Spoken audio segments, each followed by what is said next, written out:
done on time or just overrun a little bit. I even started this stream about 5 minutes later. I thought that would cover us. It didn't quite cover us, but, it is what it is. So, yeah, hope everyone's well. Hope everyone's had a good day. I honestly have not had a chance to go through my notifications and really catch up on stuff, so a little bit tricky for me to get stuck into where the news is at. We can go over to Wrestling Observer and just have a little look over there.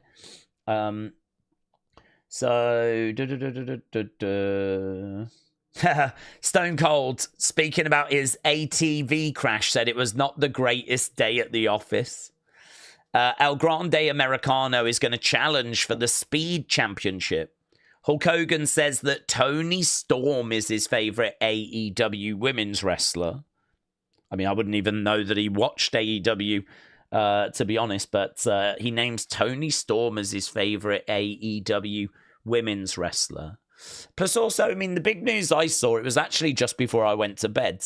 The big news I saw is that Hogan, Bischoff, are going to be doing that kind of amateur wrestling thing. They're going to be launching a wrestling promotion, but it's not a professional wrestling promotion. It's like real wrestling. It's freestyle wrestling, which is bonkers. Not what I was expecting at all. I was thinking podcast or live tour. I thought the third person, because they said the third person has won many championships. And I thought, well, they're not saying wrestling championships. So in my mind, I was thinking Dennis Rodman, something like that. Maybe NBA championships. So, yeah, completely caught me off guard. Was not expecting that. So, I don't know. I mean, maybe there's something in it.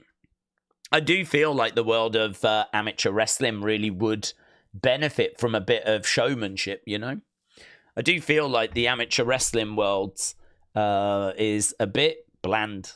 I think you could jazz that up and actually get some excitement going. And there's lots of nicknames and theme music, ring walks, and do you know what I mean? Like, I sort of feel like there might be something there, actually. I don't think it's the stupidest idea in the world.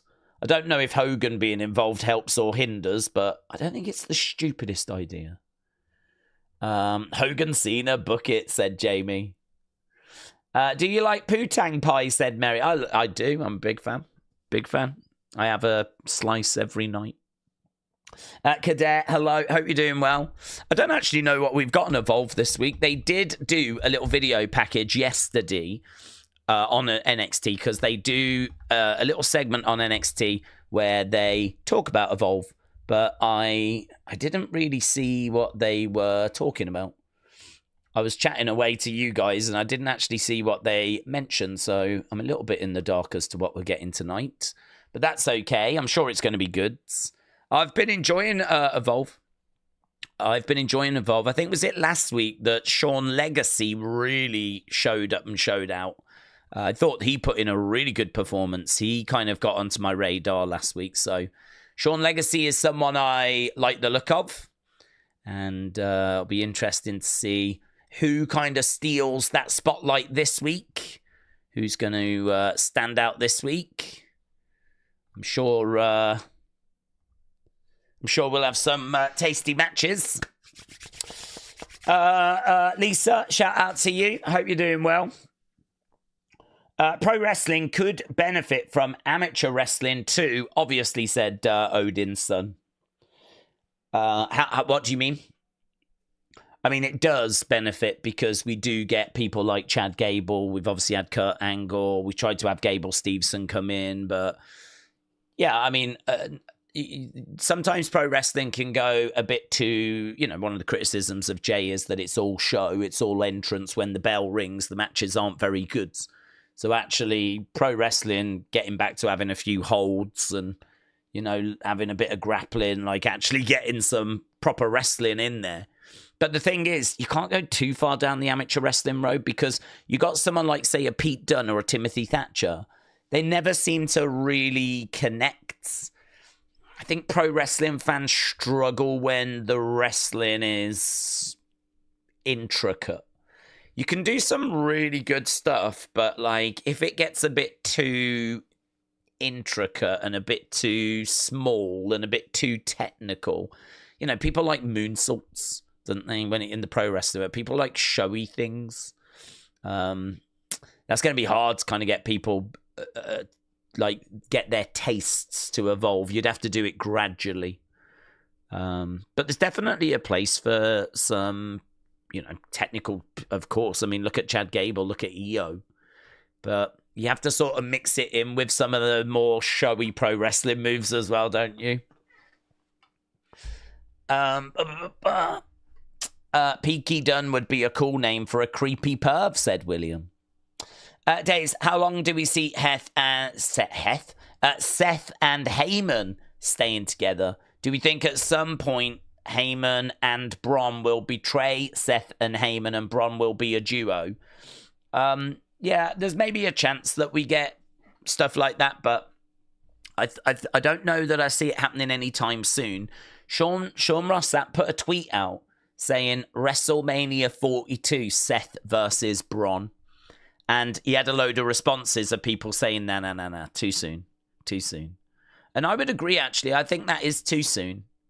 I think that is too soon. I wouldn't do it that quickly. I would also stretch it out a little bit longer. Do you know what? Honestly, I was thinking about this last night, and I was thinking the ratings for Raw have not been amazing, right?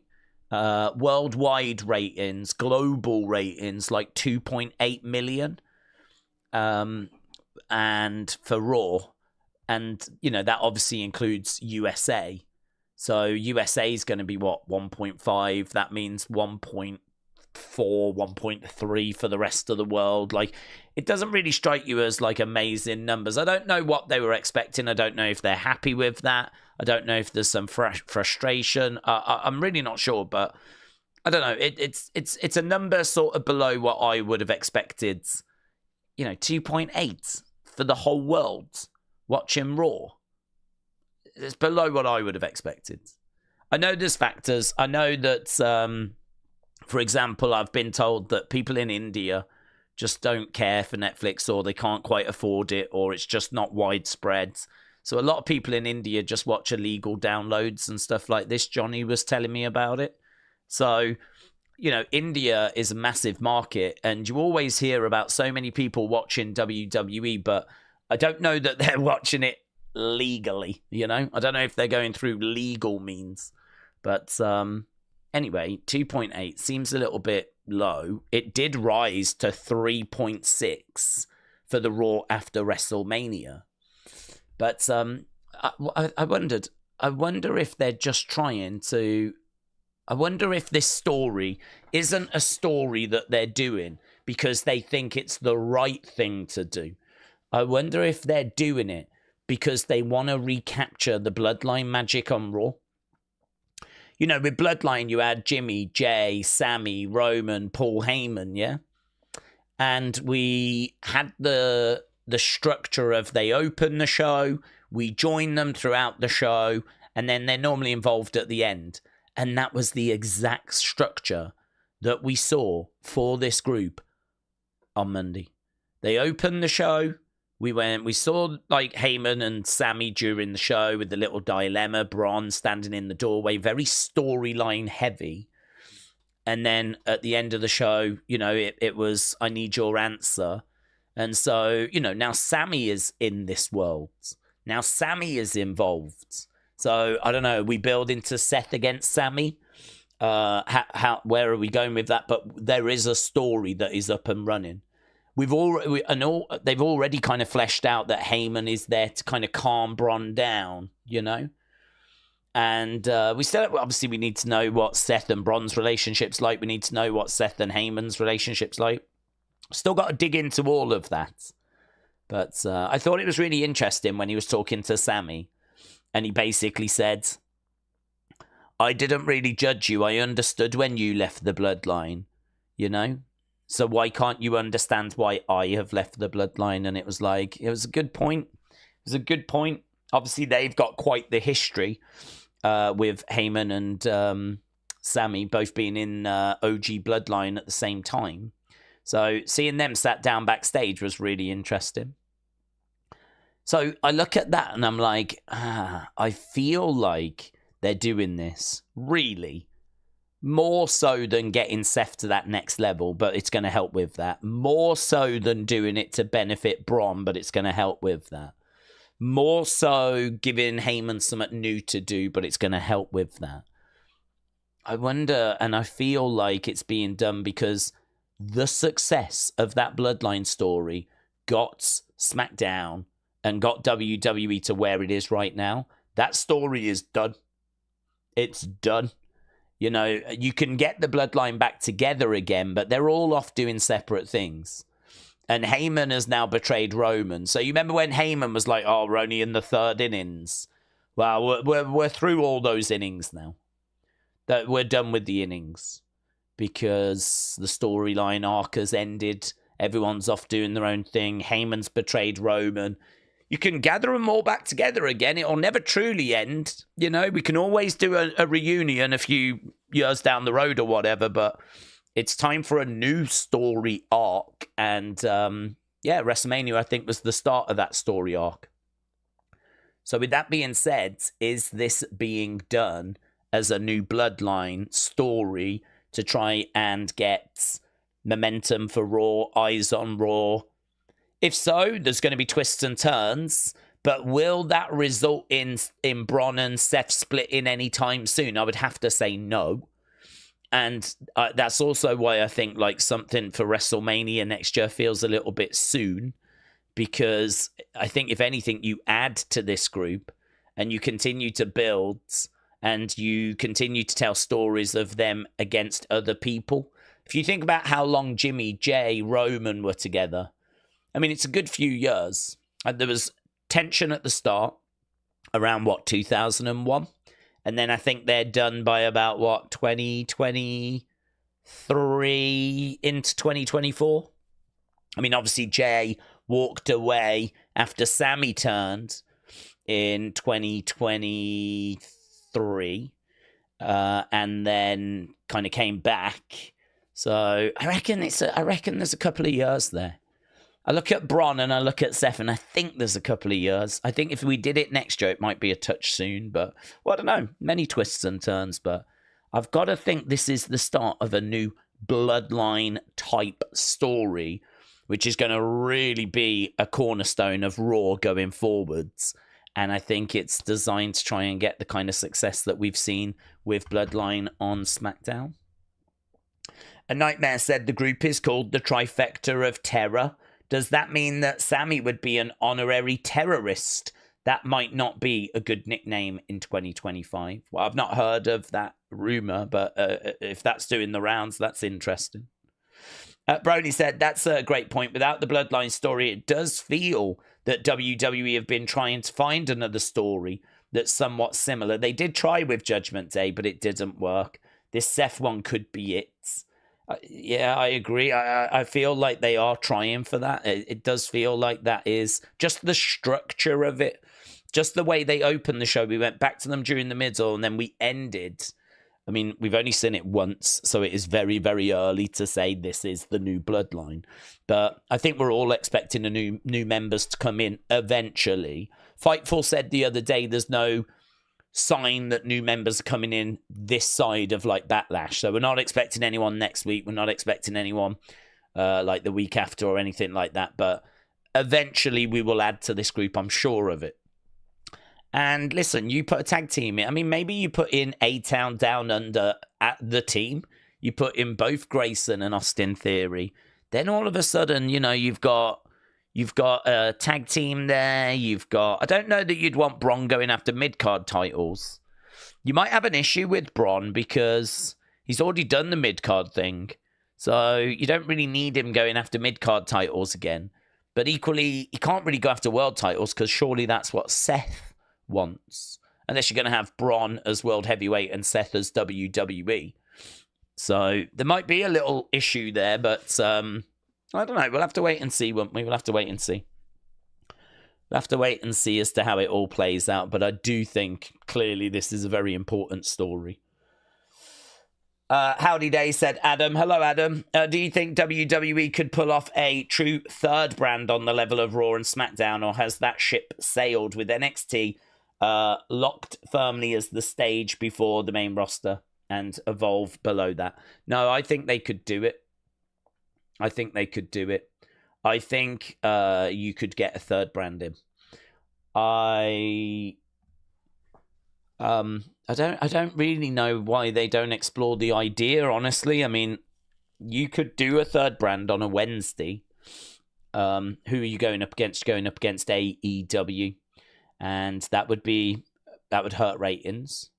But also, it wouldn't really be much skin off WWE's nose. The thing with AEW is that their big show is Dynamite. Collision does some okay numbers from time to time, but their big show is Dynamite. WWE has got two powerhouses in Raw and SmackDown. They can't run on a Tuesday because of NXT, so really the only days they've got is Wednesday or Thursday. Now, I don't think if WWE were to introduce a new show, they would want to run on a Thursday, because that's a bit moody for their partnership with TNA. I don't think they'd want to do that to TNA. So really, they've only got one day in the week where they can run, and that's Wednesday. And that would be going up against AEW, which would not be ideal. And maybe that has been a big reason as to why we've not done it, right? But I think NXT is developmental, and it's perfect for what it does. We shouldn't try and make that a third brand. We can't really make that a third brand because it is developmental. I do think that the quality of talent coming into NXT has got higher now. Before, if you was TV ready, you would go to NXT, or you'd probably go to NXT Level Up, actually. You'd do NXT Level Up, and then after a little bit, they would move you to NXT. Now we've got Evolve, and Evolve is kind of its own brand in a way. So that means you can stay in Evolve longer.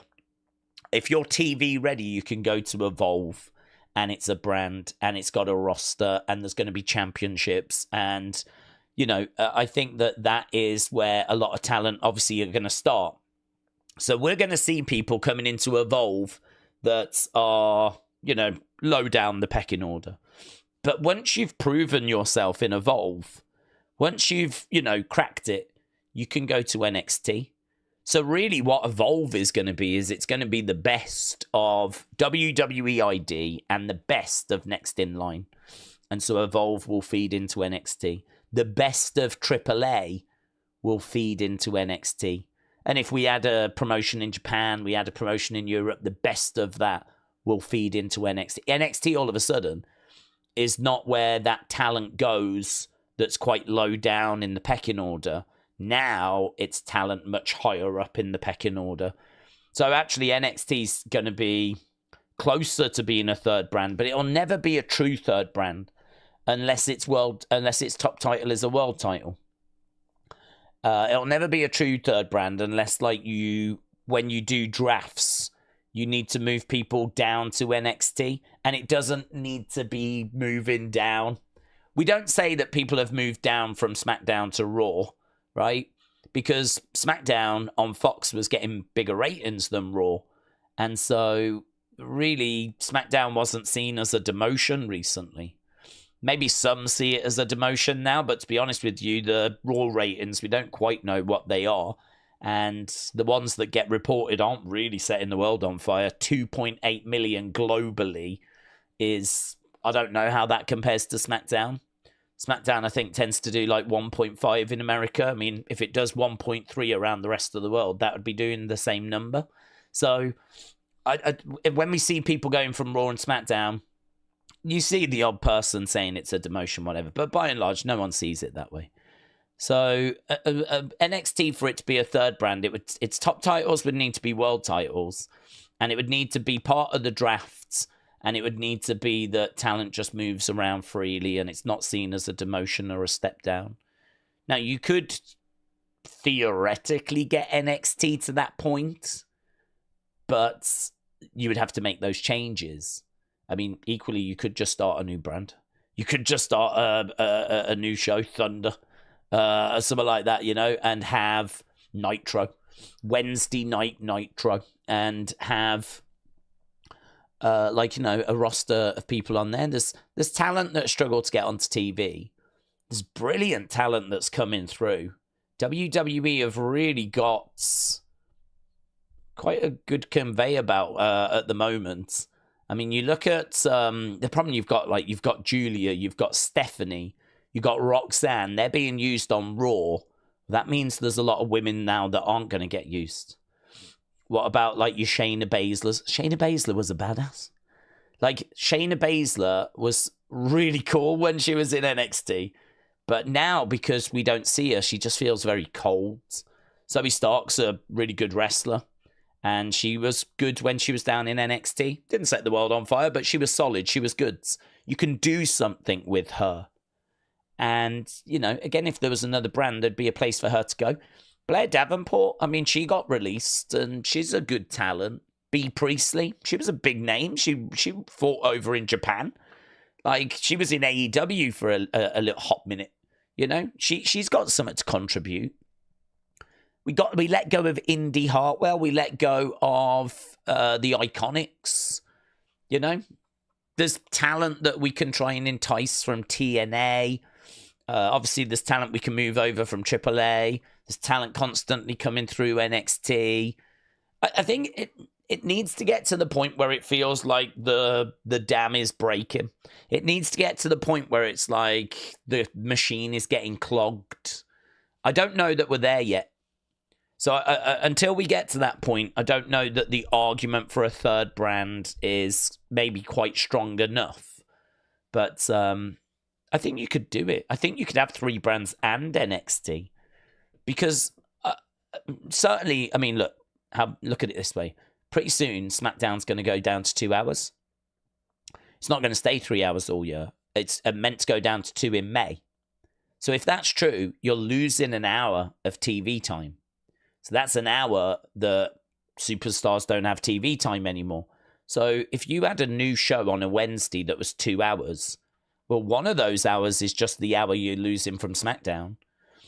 So you just need to find an extra hour? Are you telling me with all the talent that sat around backstage, all the people like Miz, Carmelo, Carrion, Wyatt Six, Shayna Baszler, Zoe Stark, all these people that are sat around backstage, we can't find an extra hour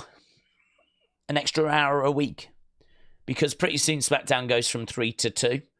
So just take the hour we've got now, pop it on a Wednesday, pop an extra hour in. You got a 2.5 hour show for Raw, 2 hour show on a Wednesday. NXT just continues doing its NXT thing.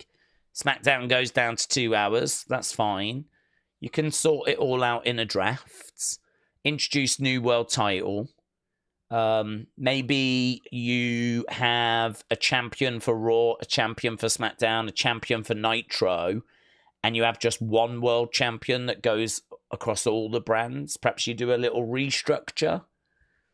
I mean, there's so many things that you could do. I personally would not be close to that. It would not be in my mind. No, it's impossible. I don't see it as impossible. I would need to sit down and run numbers. I mean, I think what you would want to do is and the best person to ask would be Triple H. He would know roughly how many guys do you need for a 2 hour show. You need spares because, of course, there's going to be injuries and people are going to need breaks and, people get ill and, you've got to have extra people. You can't just have enough for TV. You've got to have extras. Like in a game, you got subs. You're going to need subs. So, I don't know, for a 2 hour show, how many guys do you need? For a 2 hour show, how many girls do you need? For a 2 hour show, how many tag teams are you going to need? He should have a rough idea of the number. And, you need that times 3. You need that times 3. And I'm really looking at how big the roster is right now. And looking at how good some of the talent is, Javon, Trick Williams, Ethan Page. You've got all these people that are ready to come up as well. So not only have we got the roster that we've got now, but you've got, quite a healthy wave that's ready to come up from NXT. I mean, Tony D'Angelo's been down there ages. Andre Chase has been down there ages. I mean, I could imagine a Chase U on one of the shows. I could imagine the family moving over to one of the shows, freeing up a bit of space, allowing some more TV time for some of that emerging NXT talent. So I think it could be done, but I could understand as well why it's not. I think you need to know exactly how many people you need for a 2-hour show, and then you'd have to times that by 3, and you'd also have to make sure that NXT isn't left too light. But the great thing is we can always borrow from TNA, can't we? We can always borrow from TNA if we are a little bit light, do just some sort of invasion angle. Now get us through whilst we're developing new talent. But yeah, I mean, I think there's some great people coming through Evolve. I mean, Callie Armstrong could be on NXT. Smiley Kylie Ray could be on NXT. Swipe Right have already been on NXT. Zayda Steele, can move her over. There's, Kendal Gray, Brindley Reese. These people have already been on NXT. Find something more for Oro Mensah to do. Maybe put him in a tag team. Yeah. I don't see a big argument against. The big argument might be, do we have enough top names? If not, can we make them in a relatively short space of time? And would Wednesday night going up against Dynamite be a good idea? You could probably run on a Sunday, if not. I don't know what a Sunday night show would do, but don't you have, football on a Sunday in America? Isn't Sunday like a football day? I don't think you'd want to really do anything then. You can't run Monday, you can't run Tuesday, you can't run Friday. You ain't going to run Saturday because that's your pay-per-view day. Plus AEW on a Saturday anyway. So it only gives you Thursday or Wednesday to do a third show. And I would keep NXT where it is. People don't realise how important Tony is back in the UK. He's up there with Winston Churchill, Princess Diana, and the Beatles, says Tortnight. Wow. Kylie Ray against Wendy Choo tonight, said James. Well, that'll be good. Definitely here for that. EC Dub. Hey, imagine if it was an EC Dub type show. Imagine that. That's a good idea, actually. I think they could have something that's a little more extreme. Maybe go on after Dynamite or something. Late night kind of a thing. Interesting. There is Sunday night football. There's also Thursday night football and Monday night football, said Dr. Luchalala.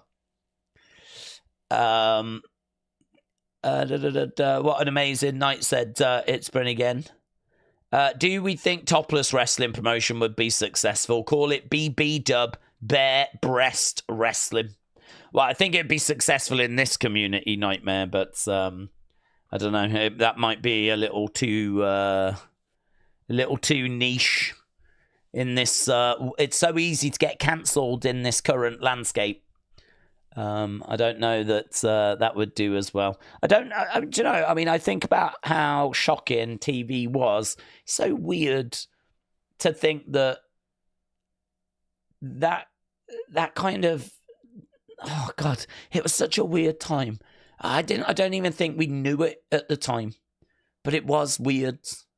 It's weird to look back now at the late 90s and the Attitude Era.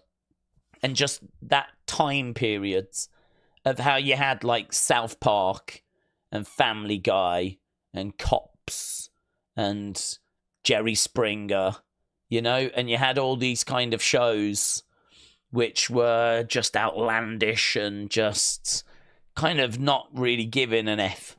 And, no one was saying you can't do that, you'll get cancelled. There was none of that. There was none of that kind of stuff. I mean, I don't know. I mean, there was a lot of offensive stuff, and there was clearly a lot of stuff that you just could not get away with doing today. But it's so wild that we kind of went through that time. I gotta be honest, I'm sort of pleased I went through that time. I don't recall anything that's, to mind that's oh, that was really offensive.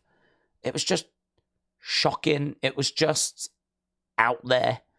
It was, I don't know, it was just trash TV, but in many ways, it was kind of like TikTok. I mean, TikTok's just trash. A lot of the stuff on TikTok is just people doing a little dance to a song or something, which you don't need in your life, right? You don't need to see, like, some content creator doing a little cheeky dance. It's just, it's meaningless. It means nothing. It's just brain rot. It's pointless. But people find it endlessly entertaining, you know? They find it endlessly entertaining.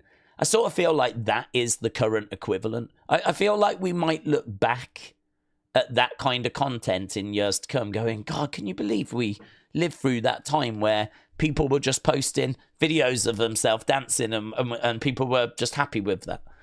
You know, I'd like to think content will improve. I'd like to think that standards will raise and whatever. I still think we're in the very early stages when it comes to content creation and whatever. I mean, people are just throwing anything at the wall, seeing what will stick. And perhaps over time, you know, that will start to get a bit too saturated and it'll be the quality that rises to the top. And then, of course, we'll look back at this time period going, can you believe that we used to watch that kind of stuff? But it's one of those where it's like, well, yeah, but it was so entertaining at the time. We were so hooked on it at the time. And that's kind of how it was with, like, Jerry Springer. You might look at people arguing and whatever going, can you believe we used to watch that? But it was like, it was so entertaining at the time. And the offensiveness and, you know, South Park. I mean, South Park's still going today. But, like, in the late 90s, I haven't seen anything like that. Now I feel like there's a few shows that are similar that have had been inspired by, but there was nothing like it back then. You know, Simpsons was the thing we had, and they were nowhere near as offensive or anything as what South Park was. So yeah, I sort of look at that time period and I'm like, wow, just so pleased that I kind of lived through that and went through that. It's a bit of a shame, really, that we don't have that sort of freedom. I mean, I don't want to be insulting people. I'm not sat here going, oh, I wish we could insult people. But, I don't know. Look at Kill Tony. I mean, Kill Tony, that stuff just... That would have been perfect in the late 90s. People would have lapped it up. Whereas now, I mean, amongst wrestling fans, there was a real backlash to it. You know, the comments about Big E, now we live in a world where it's like, didn't like it. And I must admit, I think I've been conditioned that way as well. I heard it and I was like, oh, I don't really like that. But in the 90s, you would not have thought that. You wouldn't have considered that. You wouldn't have thought about Big E and like, oh, I hope he's okay with that comment. You wouldn't have considered that. People didn't consider that. And so perhaps it's a better time as a result. Perhaps it is a better time now. Perhaps we are more considerate. But I do sort of miss that shock value. So bare breast wrestling might have had a place in the late 90s, early 2000s, but it ain't going to fly in 2025. Tony K said, what are some of the talents from WWE TNA that would flourish in AEW? I hear that TK Guy is good at booking. I think the talent that's in WWE is obviously the best of the best, right? They are the people that made it. They are the people that tick the boxes. Like, in order to survive NXT and to get through that process. So it's not just a case that you was good enough to get through the Performance Center, but you actually went onto NXT and you rose to the top, or you showed something that caught the eye of the main roster, and the main roster have then taken you. So really, people that are on that main roster have put in a lot of work. They've got various different skills, and you really don't find too many donkeys making it. I mean, sometimes you might get people that have got great looks that haven't quite worked it out yet. I'm thinking maybe like a Baron Corbin. I'm thinking an Austin Theory. Those kind of people that have got good looks. I mean, Corbin had a good size. He had a Golden Gloves background. He was quite tall, actually, Corbin. And I I feel like there was something there. I feel like he was never going to be a world champion, but I feel like there was something there that you could get. And I think you saw a glimpse of it with the happy Corbin, broken Corbin, bum-ass Corbin, where he kind of made his money and then lost it. I think that was the best thing he ever did. And I think you just got a glimpse of something there, a flicker of something that worked. But, I mean, it was just a flicker. It was just a flicker. I'd say a lot of the other stuff he did not work, did not hit the mark, did not satisfy, was not good enough. But, I think they could see something. And I think I saw some in a flicker. And then you've got, like, Theory, and I think a lot of people see stuff in Theory. But the truth is, he might never get it together. It might never click. But I think you can see something there, So really, and then, like, you've got people like that. You've got people that show that they have elements, but maybe haven't put it all together. But they're the ones that kind of struggle on the main roster. And those are the reasons why they struggle. But then you've got people that just kill it on the main roster. You've got people that just, Lyra Valkyria, who just, is getting loads of opportunities. She's doing really well. Chelsea Green, that's just shone. So, I mean, like, really, this is why AEW pick up people when they get cut from the main roster. Because if you've made it that far, you've got something about them. This is why I disagree a little bit with AEW fans that complain about picking up ex-WWE stars. Because what's the alternative? The alternative is that you try and invest and grow your own stars, which you should be doing anyway. But if a big name becomes available, Alistair Black becomes available, then why would you not be interested? Because they're going to they've gone through the system, they've shown they're good enough. The only reason that you would kind of turn someone like that down is if they're getting on in age, or there's a bit of controversy, or, maybe they made it to the main roster, like, say, Baron Corbin, and there was still a piece that was missing, and you don't know that you can find it. So, like, Baron Corbin hasn't shown up in AEW, and I wonder if that's because Tony Khan is thinking, I don't know the missing piece there. I don't know what it is that he needs, and that's not one that I'm looking at. But I bet he was considered. Anyone that gets released from that main roster is going to be considered. So, yeah, I mean, honestly, I think Tony's looking at all of them. If you've got a show that's doing less views than NXT, I mean, yeah, you do need to kind of have a look when main roster stars get released. But obviously WWE are not going to release the people they really care about. They're only going to release the people that they feel have got something missing or a lack of momentum or something like that, It's an interesting conversation. Daze Defo dates during the Attitude Era and had to avert eyes from TV so not to upset his girlfriend, says Daunt Knights. Daze, do we think Timeless Tony would be a hit in WWE? Definitely.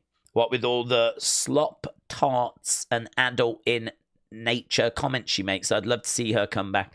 Well, she'd have to maybe tone and be careful with some of the lines, There's probably a few things that she'd have to be very careful about. Would that take the edge off the character? I don't know. I mean, I think the character is... I think she can make it entertaining without it needing to be vulgar. I think some of her most entertaining stuff wasn't to do with bad language. But it is true, she does kind of venture into that. And of course, that would have to be curbed. Of course, that would have to be tweaked. But, yeah, no, it's an amazing character. That kind of her thinking she's a movie star and coming from the golden age, yes, darling, and all that kind of stuff. And her, I mean, what a performance of her playing her old character and then revealing it was her just playing that old character. I mean, there's no bad language there, is there? That reveal of her showing that it was her all along, but she was just playing her old self. I mean, that's just amazing. Just fantastic. Can't heap enough praise on that. And there's no reason why that would not be able to play in WWE. So, yeah, I think it would work really well. Really well. Sad for Corbin. The Wolf Dogs were awesome. Yeah, Wolf Dogs were awesome. I suppose in his mind, he kind of hoped that that would have a bit more life to it. But I think in his heart of hearts, he knew that that had a limited shelf life. There was no way that team was going to be a long-term thing because they were going to be too interested in Bron as a solo entity, weren't they? So there was no way they were ever going to really invest in that team. And I think he knew that, but I don't know that he thought that it would have ended as quick. So I agree. I do feel for him. I hope he finds his feet. I hope he finds a way back. I hope that he can... isn't he going by the name of like Bishop Dyad or something now as kind of his name outside of WWE? He was such an enigma. He really was. He was such an enigma. Do you know, I actually think there would be a really interesting series that someone could do. And if I had time, I would, maybe be interested, but I do not have time. Where you speak to wrestlers that have been released. So you speak to Baron Corbin. You speak to Indy Hartwell. You speak to the Iconics, yeah? And you try and explore what they have been told about what they needed to work on. And it's not a, oh God, you suck kind of a conversation. It's a trying to understand what was missing. Trying to understand what could have been, what could have changed. Not digging into, okay, tell me about your match with Kurt. Tell me about your match with blah, blah. Tell me about, like, what it was like being at WrestleMania. Not interested in that. Well, I am, but not for this series.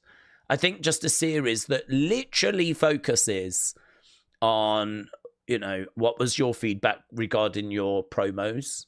How often did you practice them? Did you ever get any feedback where you was told you needed to improve them? And if so, how did you go about doing that?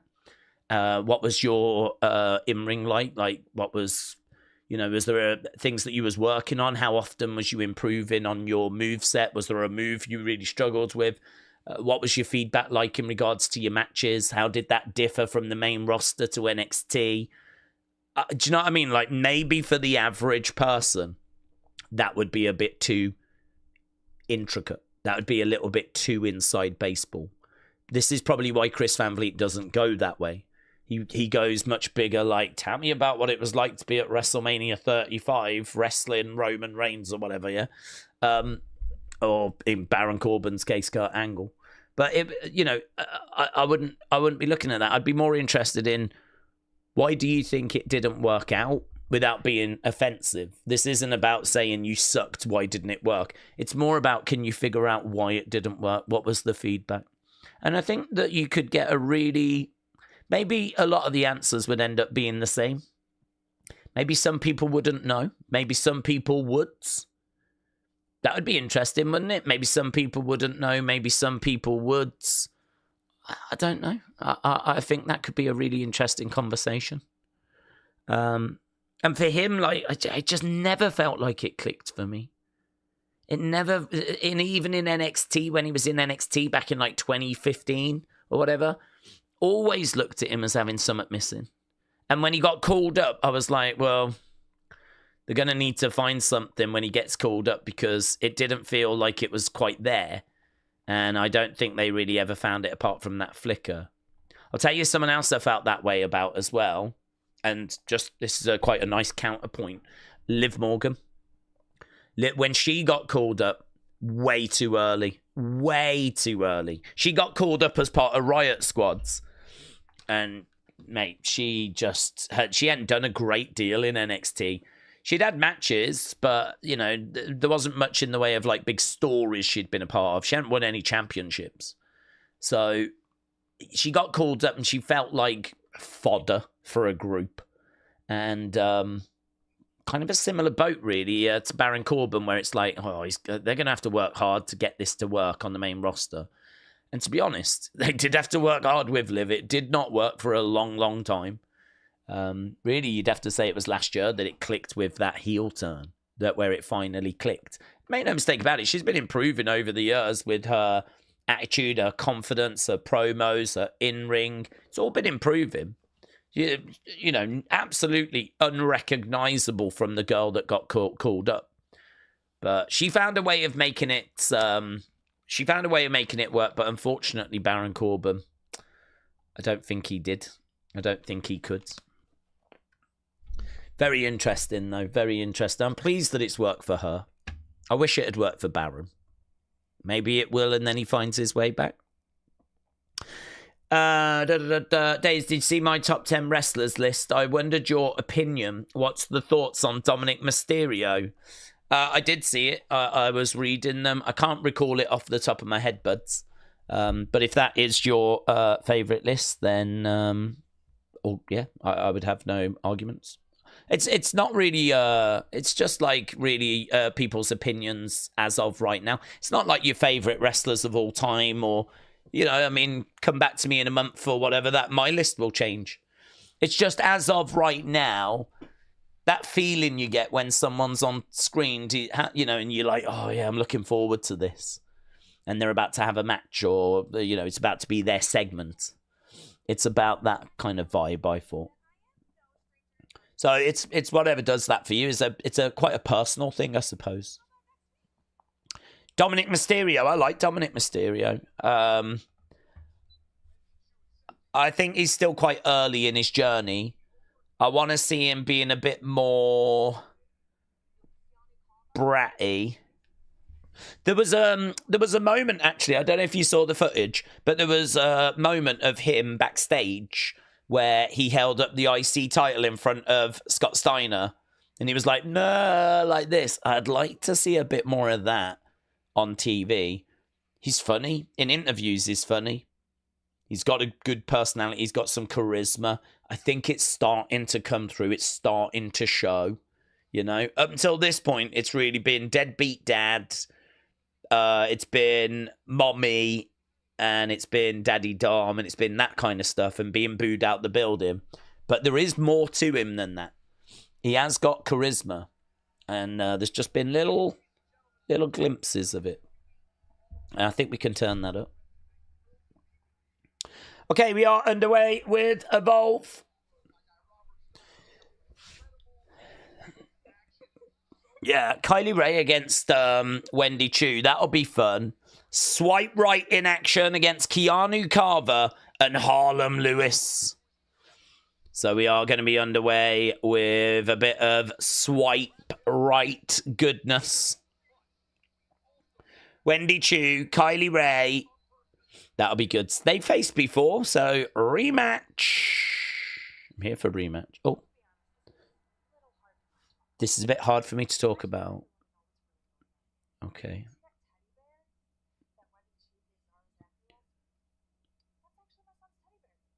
Oh. I didn't know she had a son. That teddy bear that she gave Zara last week, that's my son's teddy bear.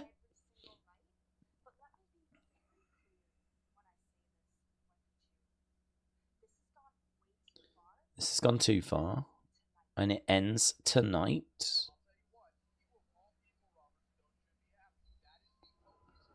Well, there we go. Smiley Kylie Ray. I didn't even know she had a son.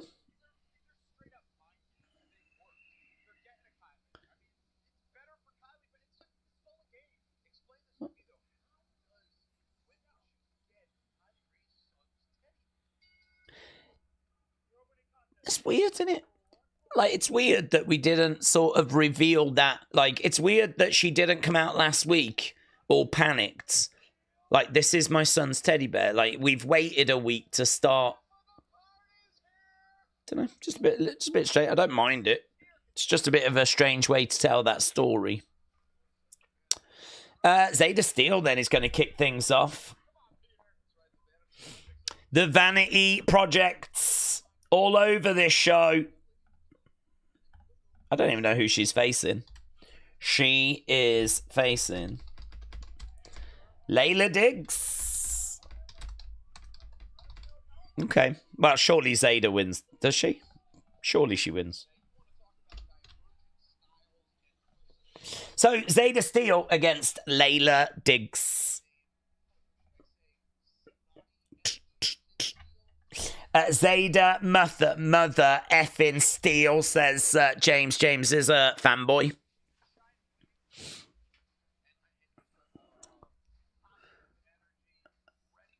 Zayda is back in the corner. Layla Diggs is in there.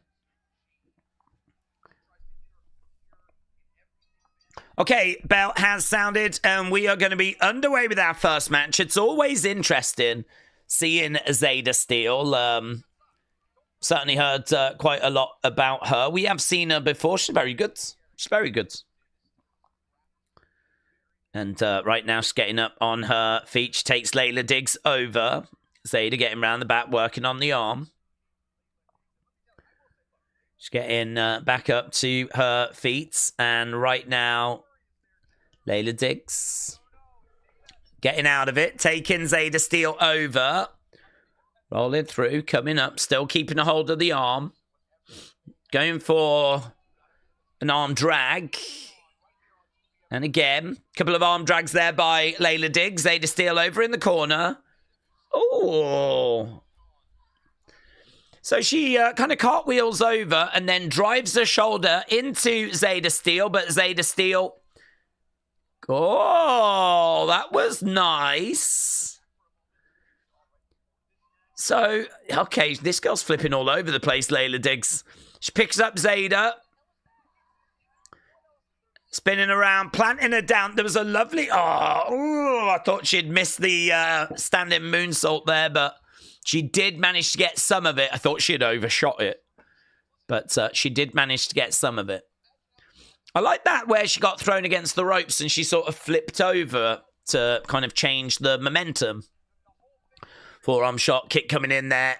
Forearm strike coming back by Layla Diggs, working on the arm. Boom.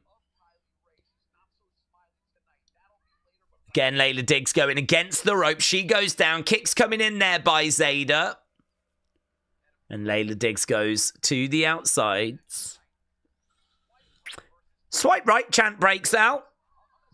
Oh, swipe left chant breaks out. God, this crowd. Why have we got so many haters? Oh, lovely. Double knees there by Zayda. 1, 2. It is nice, actually, to get a bit of a high-impact move in there. Because there have been a few little flips, and not all the flips have kind of totally paid off perfectly. They've looked good. But sometimes it is nice just to get... I wish that knee had been better. I wish that knee had really been driven in a little more. Slap coming in. But yeah, sometimes you do just want like a double knees, a big knee, a spear. Mix it up a little bit. As right now we got Layla on top of Zayda. Zayda back in the corner. Okay, a little bit of a leg sweep as Layla goes into that middle turnbuckle. She goes up, stomp on the back. Layla Diggs getting dragged into the middle of the ring. Going for the cover. 2. Kick out. Shoulder up. At least this crowd hate the right people, said Porcupine. That is true, actually. That is true. I'm the problem here, aren't I? I'm the problem. I like swipe right because I like how good they are. Yeah, God, if I was in this crowd, I would be the problem. Oh, mate, I don't deserve to be in this crowd. It's so good that I'm not. I might even be cheering for Zayda Steele as well. Oh. I think it's a problem, isn't it? When you present the heels as being cooler. That's a problem. Big boot coming in by Layla Diggs. And again. Perhaps we do that the wrong way. Perhaps we give too much TV time to heels. Do you know what I mean? Like, this Vanity Project have had a lot of TV time. And they've got a bit of a group going. And we know how good Swipe Right are. Perhaps, like, that's part of the problem. Perhaps if we didn't see them as often and we invested more in the baby faces. It's a good point, that. She went to that again. You can see that there's still that bit of hesitancy where she does it and gets up and it doesn't quite, like, flow perfectly. Going, oh. A ZDT. And she gets the win. Well, I feel like Layla Diggs has got a little more refining to do. I think the match was fine. And it's incredible momentum, says Pete Rosenberg. So let's just get some match scores. We don't do this for every match because sometimes the matches are really quick. The ZDT. Faces or heels, they're all company guys and the fans can see it, says Brian. AB said, as always, basic stuff done badly and the difficult things are done well. Welcome to modern wrestling.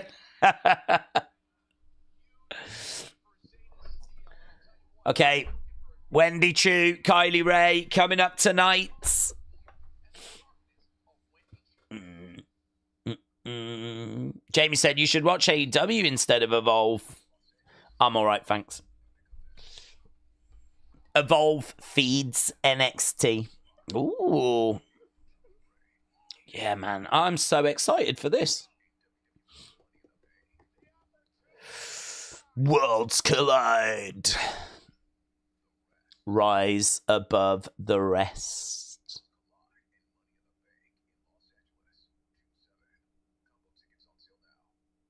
Let's go.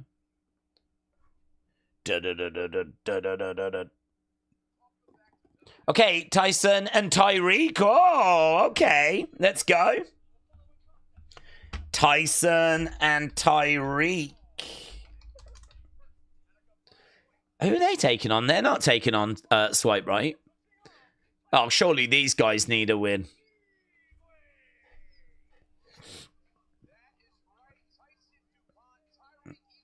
Tyson and Tyreek are here from NXT.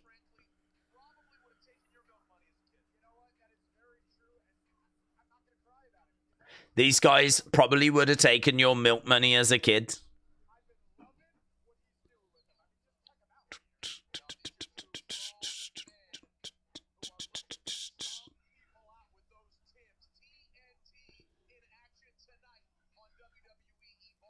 Who are they taking on? I don't know who they're facing.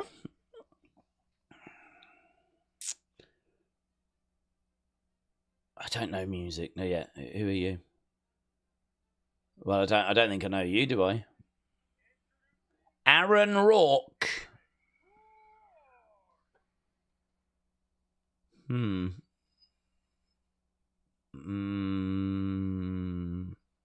This is a bit of a different cat, isn't it?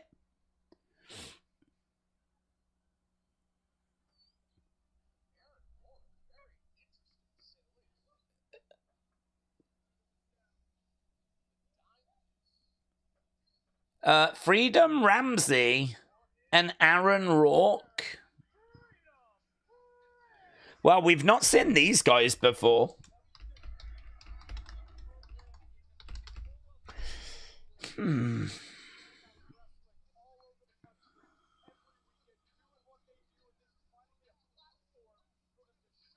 No.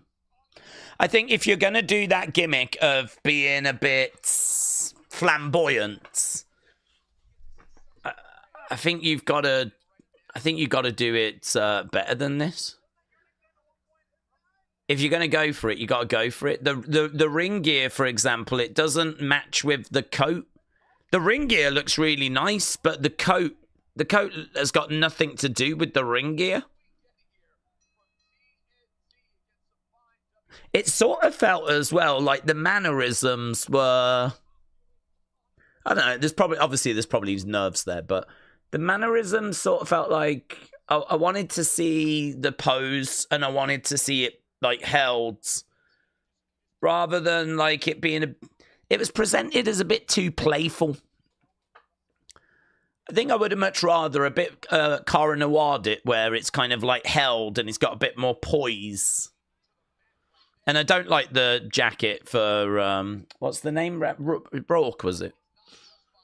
The entrance gear looked a bit cheap and it didn't match the ring gear. Tag being made. It's a bit gold dust actually in places. Getting a little gold dust vibe, but it's not connecting. The dots ain't connecting. Tyson is in. I'm glad it wasn't another guy that's just boring. He stood out, even if it is bad, said Dr. Luchalala. Well, that is true. That is true. Do appreciate having something to have a little think about there. Okay, Rourke is... I still wish they would put the flipping who's in the ring on the screen. I know it's not something we normally do, but I think we could do that, and it would help. That's lovely. That back handspring was lovely. Going forward, flipping over. Flipping a front flip, but then into like a chop.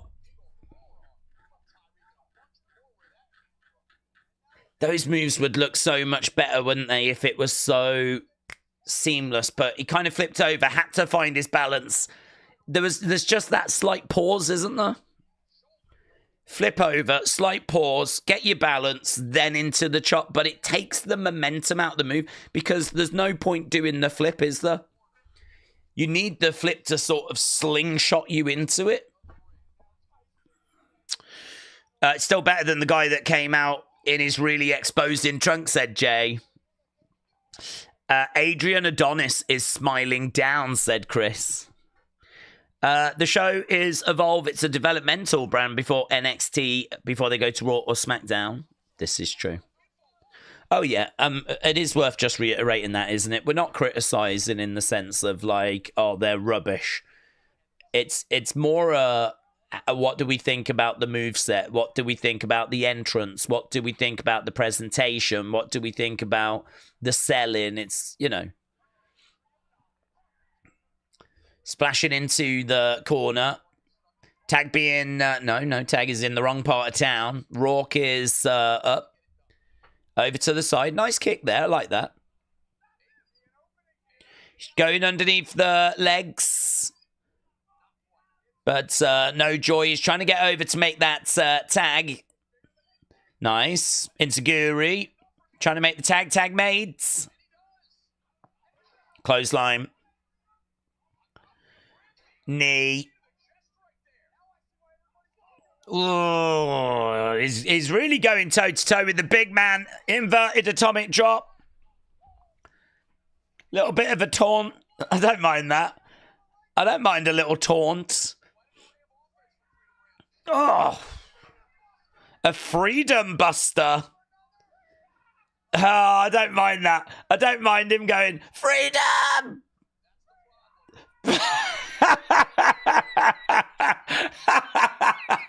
I don't mind that. Freedom! He yelled it out a couple of times. It's not worked. But I don't mind him yelling out freedom when he's about to do a big offensive move. Bang!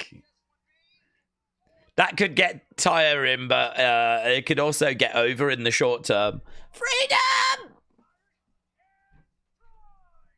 Tyson and Tyreek pick up the win. Lots to digest from that match.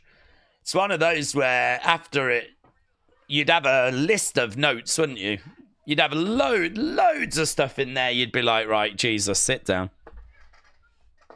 I hope you're free for the afternoon because we've got plenty to go over here. This was good. That needs tweaking. Blah, blah, blah, blah, blah. Okay, yeah, I agree, though, with the chat where chat's saying about how better than just having someone else that's just vanilla. Freedom! That works for me. I could get behind that. Perhaps we need his voice to not squeak quite as much, but yelling freedom is cool. I liked it when Jim Duggan would go, "Ho!" Yeah. Daze, since Dirty Dom is over with the fans, do you think we should stop calling Ray? He should stop calling Ray a deadbeat dad. No, not if he's still going to be a heel. I mean, we don't know quite what the reaction's going to be going forwards. I mean, obviously, did we see him compete in front of the crowd on Monday? Can't remember.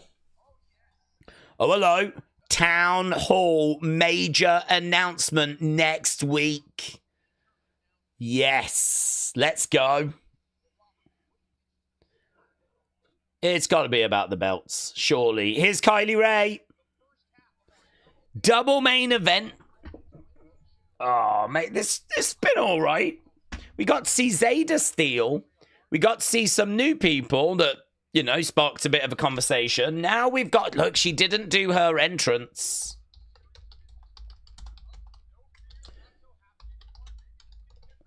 She didn't do her entrance. Oh, that's a shame. I like her entrance. When she, like, slides in the ring and just sort of lies there. Here's Wendy. Wendy Choo. I don't know what they want from Wendy Choo. I mean, if I'm Wendy Choo, I'm talking to Sean about what do you need. I mean, if this gimmick doesn't work, then let me go and create something else. But, like, you know, she finds herself in Evolve. She's an excellent character actor. You could see this girl, not with this gimmick, but any gimmick in the Wyatt Six. She's a gimmick wrestler. She's really good with her facial expressions and embodying a character. Give her something to get her teeth into, and if this ain't it, give her something else. There's Kylie Ray. Kylie Ray is ready to get going. There's Wendy. We've seen these two going at each other before. It was really entertaining. Let's... She killed the bear, said Nightmare. Good luck, Kylie, said Dro. Good luck, Kylie. Kylie. Kylie shaking her head.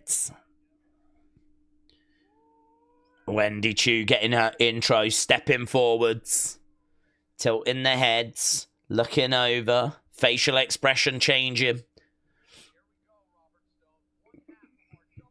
Okay, we are underway. Takedown already there by Wendy. Wendy on the back of Kylie. Not a good start, this, by Kylie.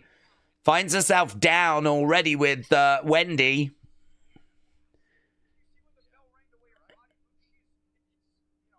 Nice. Headlock takeover by Wendy. Wendy keeping Kylie grounded. Again, really keeping that tight. Keeping it tight. Both girls getting back up to their feet. Working on the arm there of Smiley Kylie Ray. Keeping her down. Roll through. Nice. Lovely. Good work there by... Oh, no. Wendy escapes. Good work there by Wendy. Going for the leg. Trying to grab the leg. No joy. Backslide maybe. Yep. Looking for it. Gets it. 1, 2... No. Wendy able to roll over, standing up. The arms are locked at the moment. They break apart. Take over.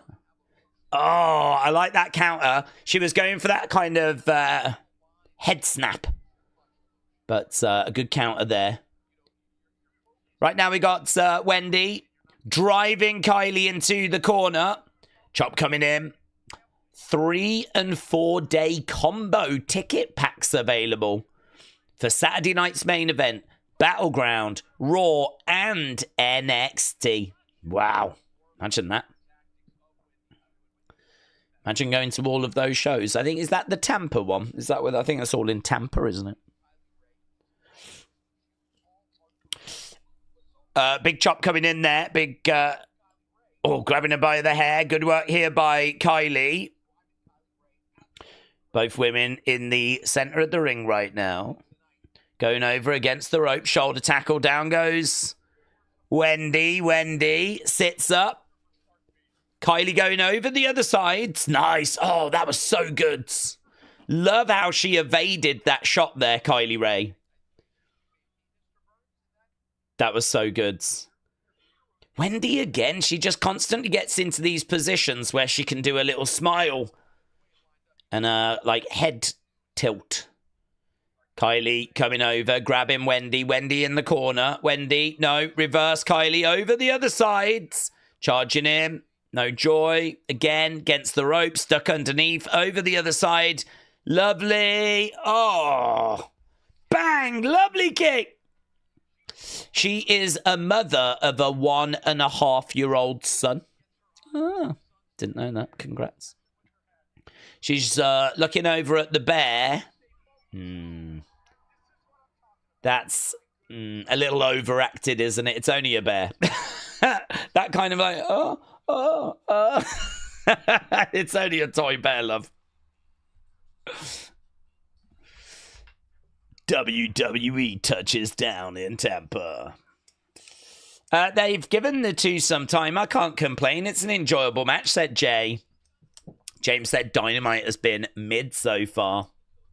White Noise said Wendy Choo could be a train driver and she could become Wendy Choo Choo. She could be like Casey Jones and hit people with a shovel. She could do all of these things. Right now, we've got Kylie going over to the corner. How about Wendy Choo with Aleister Black or Carrion? Mate. I am not against that. I don't know that Aleister and Carrion might be a bit too similar to put into a faction, but and plus also Wendy, you got Scarlett around, so putting her with Carrion, does she get in the way with Scarlett? I don't know. She could be a... Scarlett doesn't really wrestle. I was going to say she could be a tag partner. I don't know. I mean, the girl's struggling to get onto NXT, isn't she? Character-wise, 10 out of 10. In-ring wrestling-wise, she's fine. She can do some good stuff. I don't know what the missing piece is. I don't know if it's just not the gimmick's not right. I mean, maybe they just said to her, look, we just don't have anything creatively for you at the moment on NXT, so let's just use you in Evolve for now. Perhaps they're not worried and there's no major drama. But if I was Wendy Choo, you know, I'd want to be in there with Julia and Stephanie and... Do you know what I mean? I'd want to be... That's where I'd want to be. I wouldn't necessarily want to be helping out on Evolve, but... Against the ropes goes Kylie Ray. She goes up and... Oh, lovely. Nice takedown. Crossface is in. Crossface is in. I don't think Kylie has won a match in Evolve yet. There's the bear. We're getting a close-up shot of the bear. So Wendy trying to get over, trying to grab that rope. Pulling back there on Wendy. Middle of the ring. Ah! Really pulling back. Wendy in a lot of pain. Middle of the ring this, you know. I don't want to see Wendy tap. I don't think Wendy should be tapping. I don't think this Wendy character should never tap. It's one thing to knock her out cold, but having this Wendy character tap. Wendy gets kicked and she rolls out of the ring. Bang. Lovely sell, actually. That sell of the super kick was quite nice. Wendy back in. Kylie going up top. Kylie looking around. She's perched. Open palm shot coming in there by Wendy, climbing up. What are we going? Oh, suplex, lovely. Off the top by Wendy. Suplex. Oh, brainbuster. Picks her up, drives her down, and oh, kick out. Mate, I thought that was it. Wendy Choo has challenged for every women's championship in NXT and TNA. That's a great fact. That's a great fact. Okay, she's gone to the bear. Yeah, I don't know that we quite needed this. She's ripped the head off the bear. And she stomps on it. That was a choice, wasn't it? That might have just fired up Kylie Ray. The story here might be that the destruction of the bear is going to spur her on to victory. Big shot. It's gone. It's dead, mate. It's dead. The bear's dead. Let it go. Let it go. No! Mate, focus on the match. Oh, God. You silly boomer. Now you've got caught. Oh, Jesus. The bear's dead and Kylie's going to be dead now. The dirt nap is in and Kylie is out. Oh, God. She hasn't got a bear. She hasn't got a win. Wendy Choo picks up the victory thanks to a distraction from a toy bear. I'm here for it. I'm here for it. She was... Pete Rosenberg just had to say the line. She was distracted. She was emotional. She was too focused on the teddy bear. That is the exact line that Pete Rosenberg has just said in my ear. She was distracted. She was emotional. She was too focused on the teddy bear. That will lose you a match, to be honest. That will lose you a match. Well, lesson learnt, innit? Lesson learnt, guys. If ever you find yourself in a situation where there is a teddy bear at ringside, please do not get too distracted with it if you are wrestling a match. Oh, what's she going to do? What's she doing? I don't even know what she's got. What's she doing? Oh, that's nice. So she had a pen and she's just drawn on the face of Kylie Ray. Yeah, it is a frown. She's made her look like a puppet. But, yeah, she's not smiley Kylie Ray now, is she? I don't mind that, you know. I don't mind that. Perhaps like Wendy Choo could say that the world is too positive or the world is too happy. There's not enough frowns. And after beating people, she draws the frown on their face. Something like that. I don't mind that. I don't mind that. It's better than getting distracted by a bear, isn't it? Okay, oh, Callie Armstrong. Let's go, Queen. Let's go, Queen. Yeah, that was big 2 weeks ago, that fatal four-way that she won. Big result. Now Kylie is the bear, says Ninja. Oh. That's deep. That's deep. I'm here for championships. I'm here for bragging rights.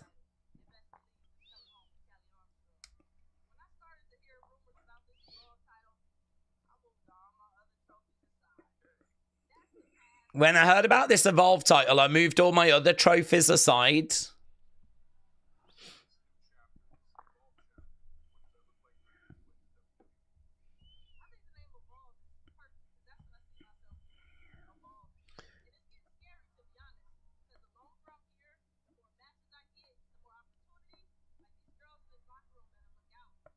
These girls had better look out.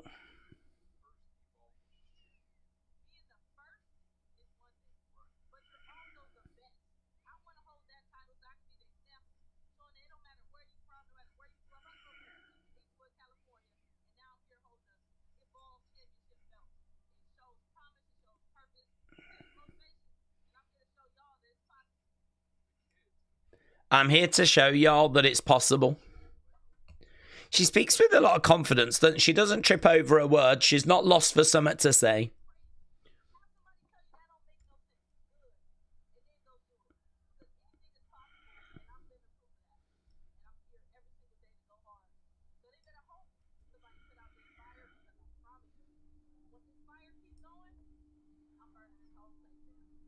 That's good. I like that line.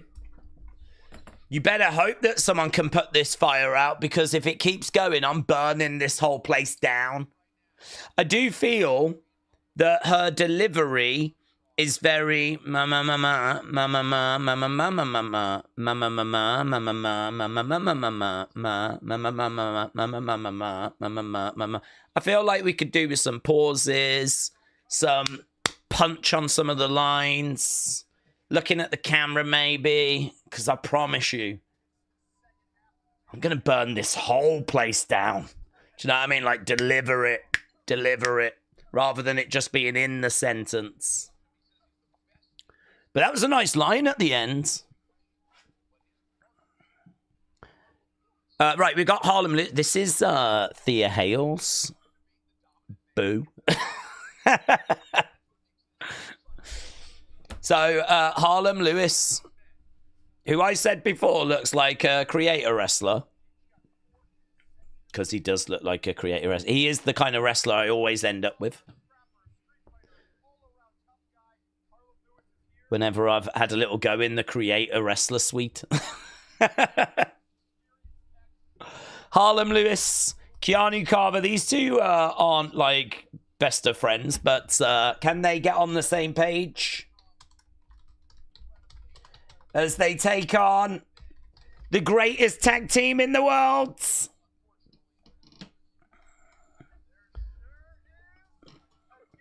Yes. The Vanity Project has come out.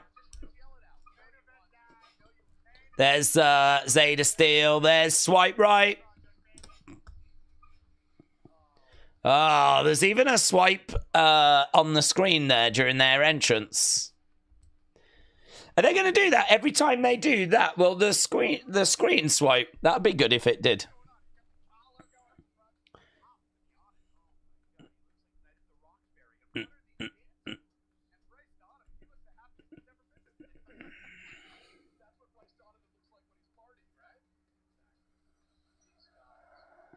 I think Zayda Steel works so well with these guys. Oh my God! Look at her, look at her, mate. I don't know how this girl's not been fired. The couch girl, it's just. I got told that she's now part of Chase U, couch girl. Hopefully, lesson number 1 is don't sit on the couch if you're meant to be working the VIP section. That flipping. No, couch girl. No, she's there, Geordie. You might not have seen her. You might have confused her for talent, because for some reason she thinks she is talent when she's very clearly meant to be working the VIP section, not lounging in it. That's my number 1 feedback from Evolve. Forget everything. Forget everything else. My number 1 feedback is her. She's a disgrace. Swipe right. Crowd are chanting, swipe left, because they're haters. Flipping disgusting. Right, here we go. I think it's been a pretty fun show, to be honest. We're nearly 40 minutes in. This is our main event. We know there's going to be a major announcement next week. Harlem Lewis starting us off, but Keanu Carver, back slap tag. AI generated ref, said AB Jobson. Oh, here we go. Locking up. Down. Over in the corner. Keanu Carver comes over. Has a word there with Harlem Lewis. Harlem Lewis is getting in the ring then. Yeah, these two are not on the same page. There's Brad Baylor. Unload him. Triple B. Beautiful Brad Baylor. Yeah, look, they're really promoting this Town Hall major announcement. They're really promoting that for next week. They've shown that a couple of times now. They want that message to get out there, don't they? Next week, big announcement.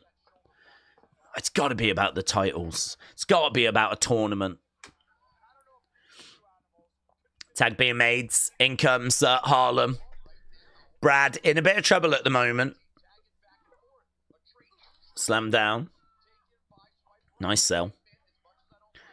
Bit of another tag being made.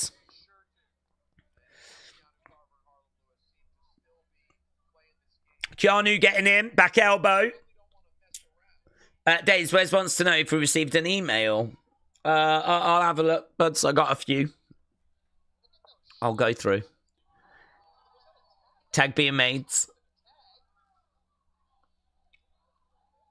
Right now, we've got Harlem and we've got... Oh, look at that. Brad coming in, making the tag. In comes Ricky. Oh, both of swipe right go down. Brad goes to the outsides. Picked up on the shoulders. Ooh, ooh. Swipe right. Just getting planted. Keanu slamming Brad on the edge of the ring. Ricky getting slammed in the ring by Harlem. Yeah, that's kind of fun. Ricky grabbing a hold of Brad. Brad getting dragged into the ring. Clothesline over the top to the outsides. Big boot there by Ricky.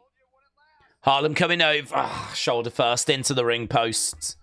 Knee strike coming in. Big boot. Goes down. Rolled over. Looking for the pin. One. No joy. He's got him down. Headlock shot coming in there. Shots coming into the side of the heads. Tag being made. Swipe right in control. Punches in bunches. Again, shots raining down. Another tag being made. Ricky coming in. Good tag work this by Swipe Right. In control. Stomping away. They're such a good team. Yeah, even finding time to taunt. That promotes more swipe left chances. Harlem is in a bit of trouble at the moment. Harlem back in the corner. Tag being made. Kick coming in there by Ricky. Brad coming in. Brad once made a 145-yard par 3 hole in one. He took the cart girl home with him that night. Yeah, he did.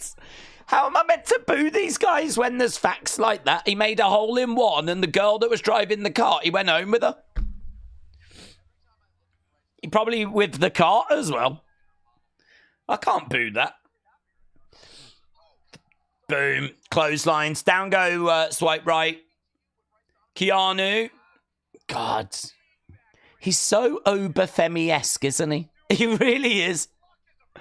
It is. This is Evolve's Obafemi. Over the other side.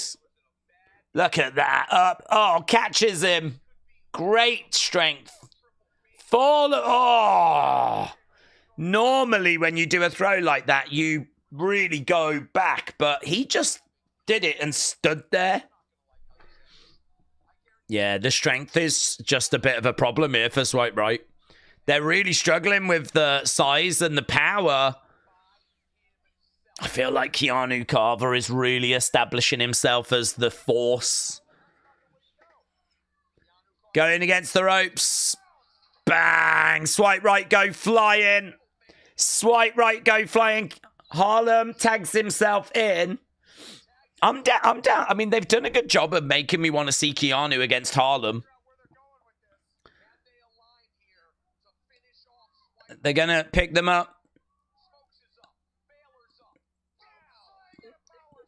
Yeah, 1, 2. Wow, swipe right beaten. The power was too much. I don't know how I feel about swipe right getting beaten by a non-tag team. Don't know how I feel.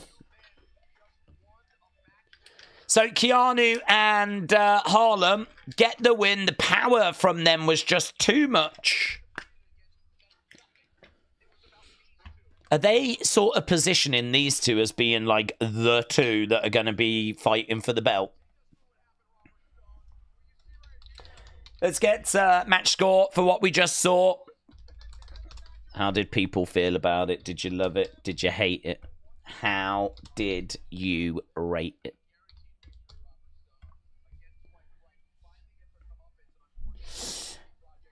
Keanu Carver and Harlem Lewis win, said Beast Modes.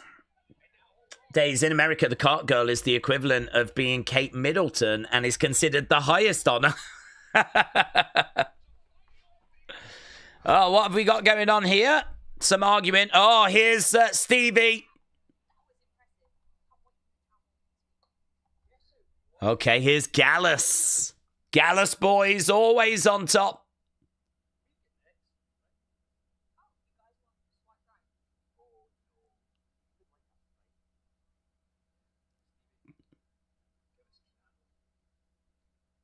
Wow. Gallus want Keanu, and that will be a fight. That will be a fight. Yeah, honestly, fun. I enjoyed that show. That was Zayda Steele, who's a real upcoming talent, opening the show. Then, of course, we got our teeth into Tyson and Tyreek, who are NXT talents, taking on a couple of guys we hadn't seen, but they weren't vanilla guys, you know. There was definitely conversations that we could have there, so I was not bored at that point. Then we got Smiley Kylie Ray against Wendy Choo, and okay, like a bear involved, whatever, but some good wrestling, good action in there. And then we just got Swipe Right against Harlem and Keanu Carver, and I like Swipe Right. I thought there were some good moments. I think it was really just a showcase for the big two powerful guys. I mean, I would say Keanu Carver went up in my estimation this week. I don't know that there was a performance this week like Sean Legacy last week. Sean Legacy really showed up last week for me. I don't know that there was like really a performance like that here, but just a really solid offering. Like I never found myself being bored. I never found like a match that I was like, oh, I could skip this. Each match had something. And, of course, we then get a big announcement that we're going to get a town hall next week, which is good, because I'm thinking that's going to be tournament. I'm thinking that's going to be the introduction of the titles. And we get Gallus showing up saying, give us the big guys, give us Harlem, give us Keanu. We want to fight. And it will be a fight. I mean, you know, Joe Coffey or Mark Coffey or Joe Coffey and Wolfgang or whichever two it is. It will be a fight. I think they will probably have Keanu and Harlem win that. But, yeah, I'm definitely down for seeing that. And I'm definitely down for that announcement next week. So I'll take that. Honestly, 40-odd minutes, 45 minutes. I'll take that. How little they think of Swipe Right, said Davids. It was a shame that Swipe Right fell short. I agree. They got to showcase what they can do. I think, to be honest with you, when it's time to crown a champion, it does feel like it's going to either be Harlem Lewis or Keanu Carver that's going to get that belt. I think for the women, it feels like it's going to be Kylie Armstrong. She seems like the front runner. Maybe she just falls short, though. Perhaps, you know, it ends up going on a Smiley Kylie Ray or something. But Kylie Armstrong. I mean, we could do Kylie Ray, Wendy Choo in the tournament. Kylie gets past Wendy Choo. And it could be that she makes it through and gets through and, you know, Kylie Ray is there. Obviously, we've got Brittany Reese. We haven't seen loads of her.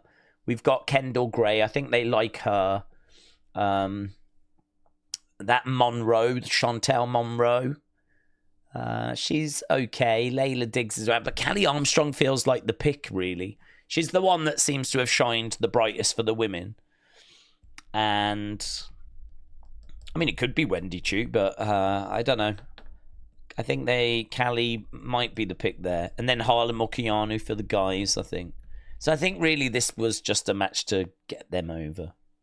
And they might even get past Gallus.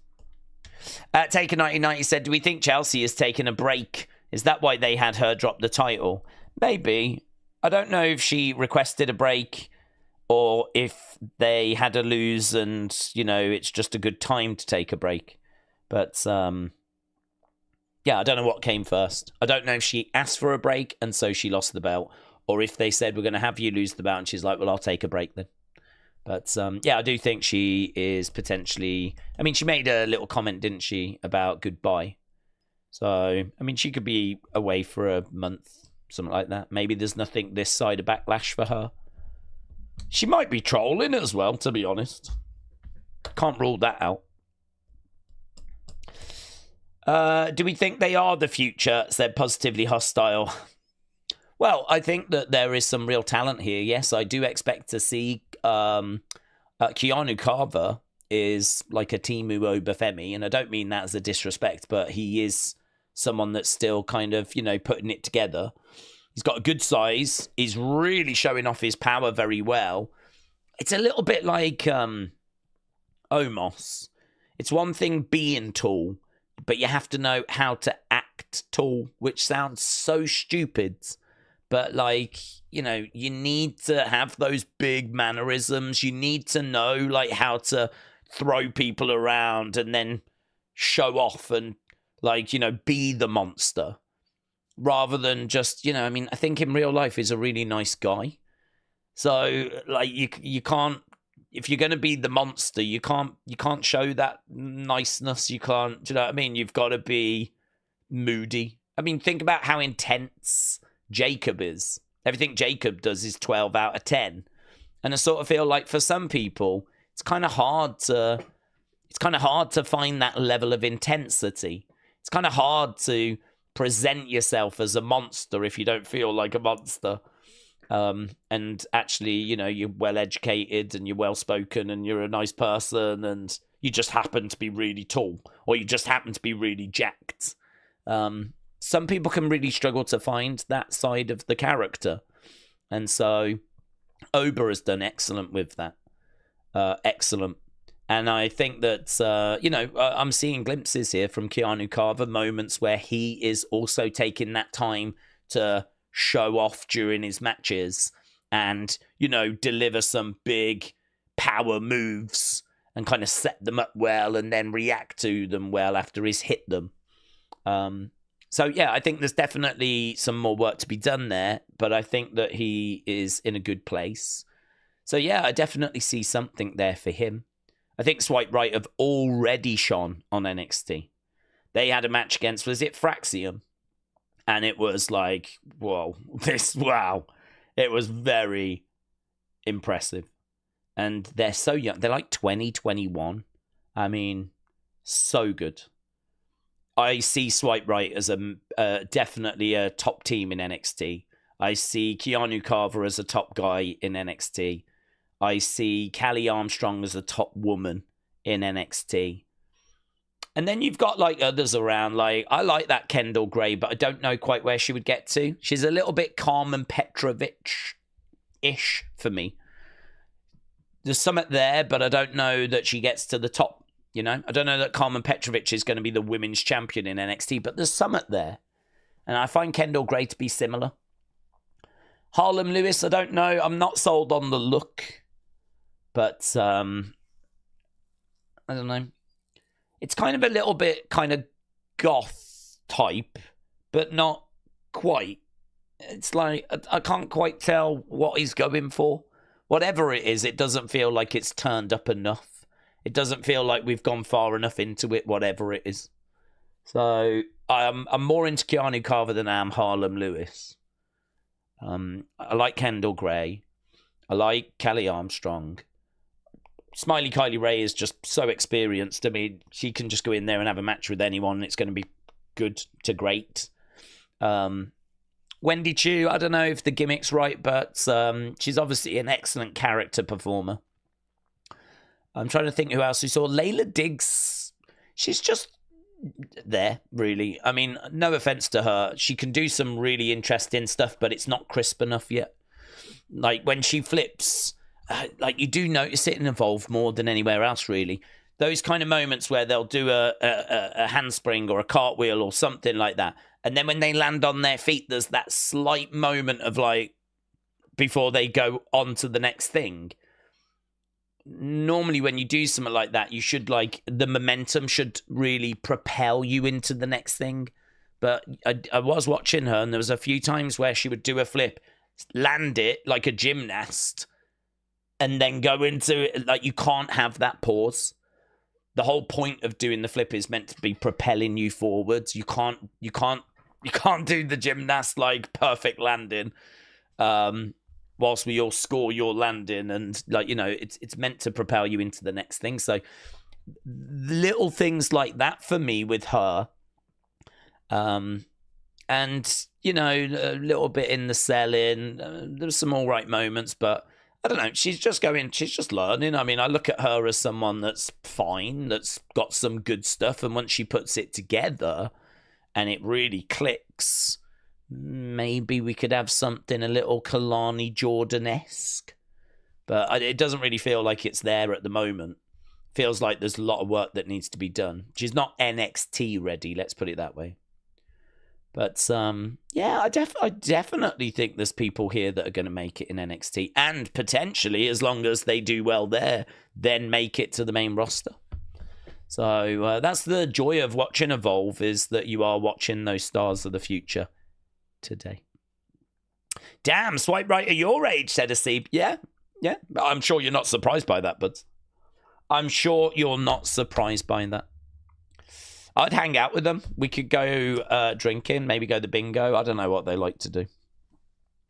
Do we think they should be on TV for everyone to see them at this learning stage? They wouldn't do that in the past, said Positively Hostile. Well, it's a good question. I think that it's not on TV. It's on YouTube. And I think that I think there's a bit of working out to be done. I think that the general level is good, because actually there's quite a few people here that ply their trade on the indie scene. So, for example, Zayda Steel, Swipe Right, those guys are out there doing indie shows, actually entertaining audiences that pay money to see that show. So there's no reason as to why they can't be on TV, because they're out there earning their living and appearing at shows anyway. Same with Smiley Kylie Ray. Wendy Choo has already been on NXT.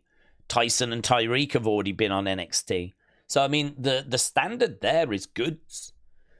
But it's just, I think there is the occasional person that you look at. I mean, like, for example, the two guys that were in with Tyson and Tyreek. Those guys, to me, were people that we were taking a look at.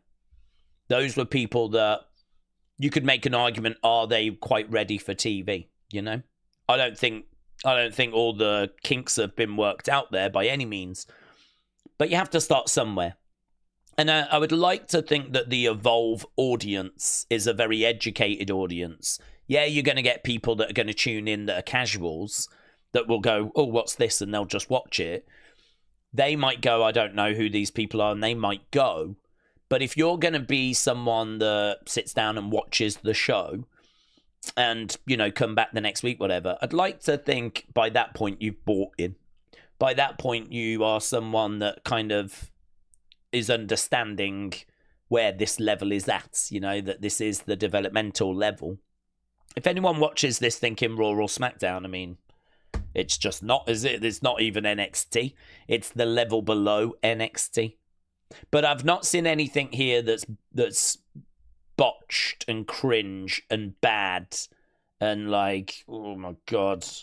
Like, I've not seen anything that's hurting the talent.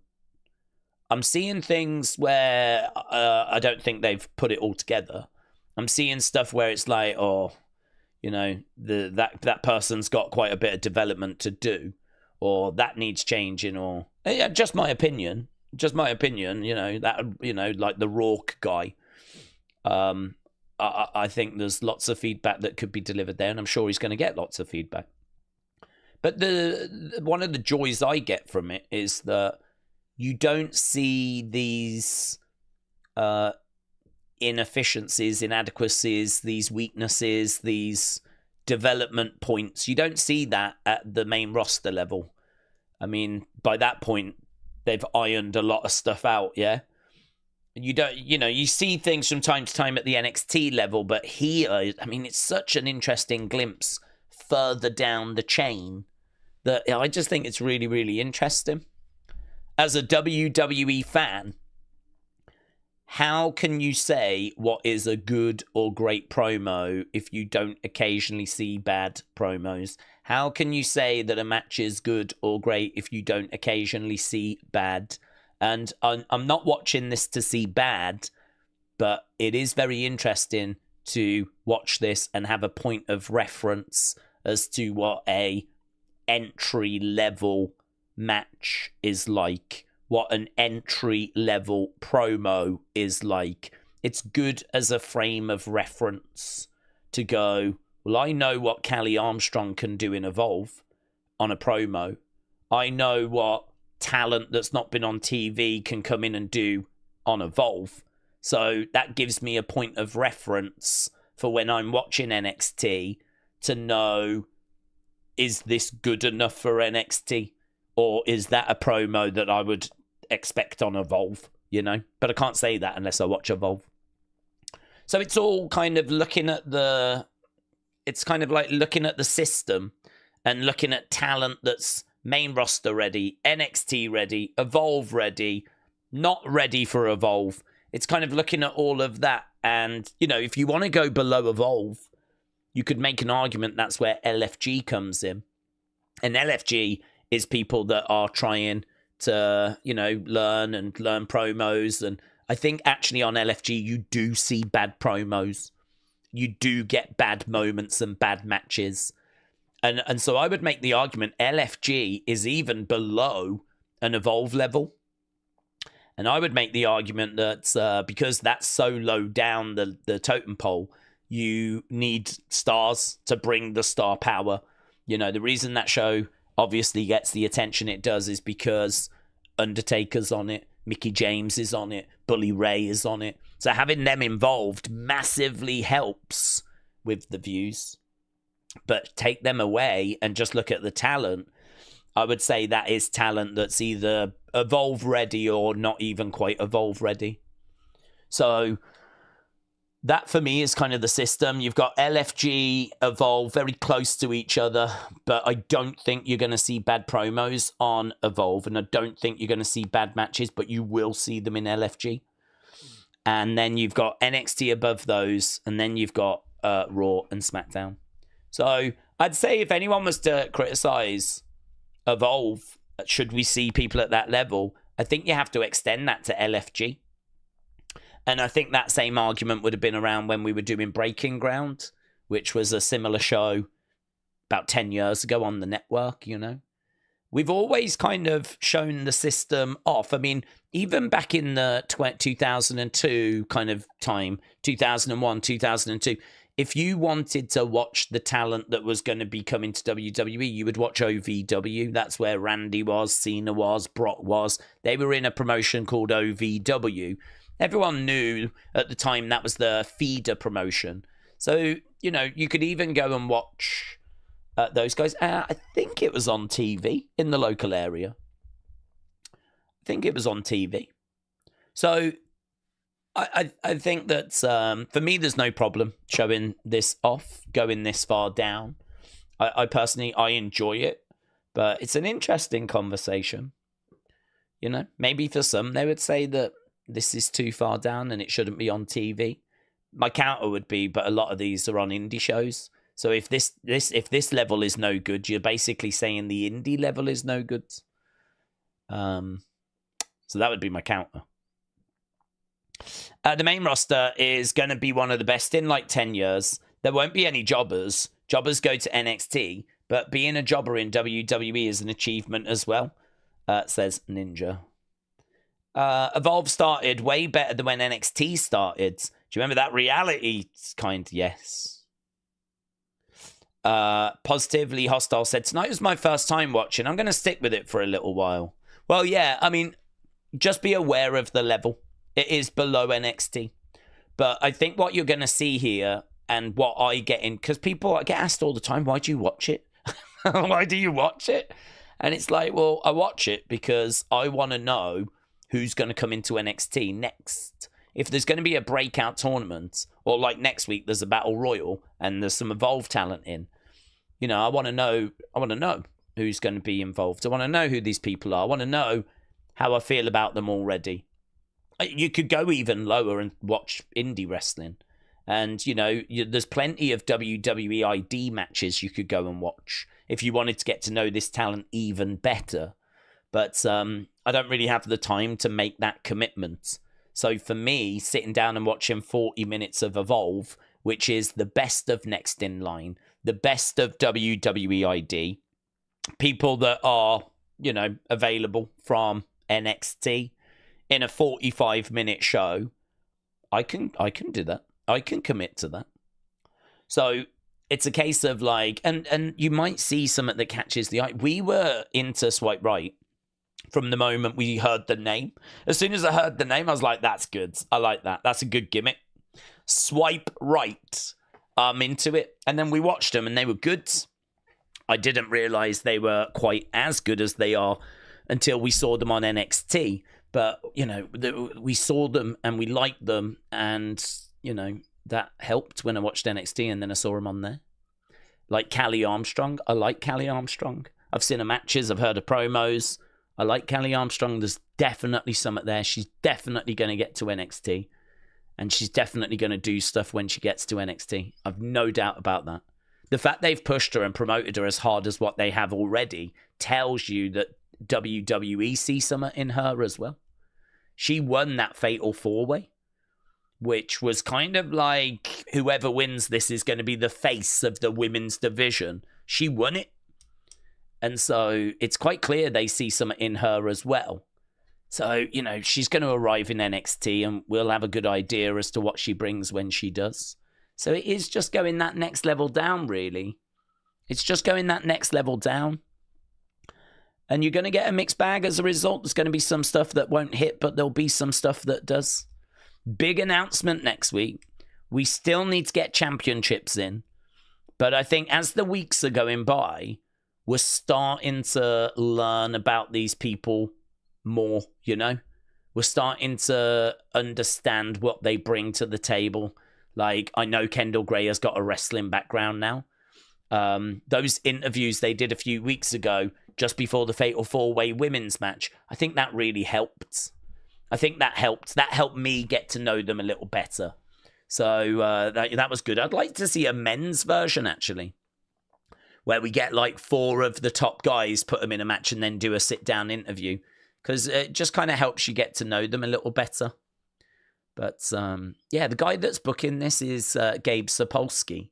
He's the guy that I think started Ring of Honor and also booked Evolve originally. So, I mean, he's a good booker. He's got a good background. He knows what he's doing. He knows good matches to put together and how to introduce people. And he's good. He's a good booker. So I think once we've got to know these people a bit better and we've got a few more stories going and we've got a championship in and all of that stuff, we could get somewhere really good. Obviously, the downside is going to be we're going to say goodbye to people and we're going to have to learn new people. It is going to be a conveyor belt. But that's only the same with NXT, isn't it? I think, though, with Evolve, you'll find that conveyor belt moves a little quicker, though. I think it'll move quicker. I think that really this is getting them ready for NXT, isn't it? And you could stay in NXT a good few years. I don't think anyone's going to stay in Evolve for years. So that could be a bit of a downer. You could get used to people and then boom, off they go to NXT. But, well, I don't know. We'll see how it plays out. Ninja said Evolve could be 3 hours and I'd watch it. I'm not watching because I want to. I'm watching because I'm a fan of wrestling. Who Review said, message from the shadows. Do you think that Chelsea will be taking a break? Yeah, we touched on that, buds. We touched on that. I think that she certainly seems like she's teasing that she is. Ninja said, I treat Unseens like how I treat wrestling. It's must watch. Well, thank you, my friend. I do find Unseens to be getting a bit late at the moment. It's because during the live streams at the moment, I've not been able to keep on top of the folders.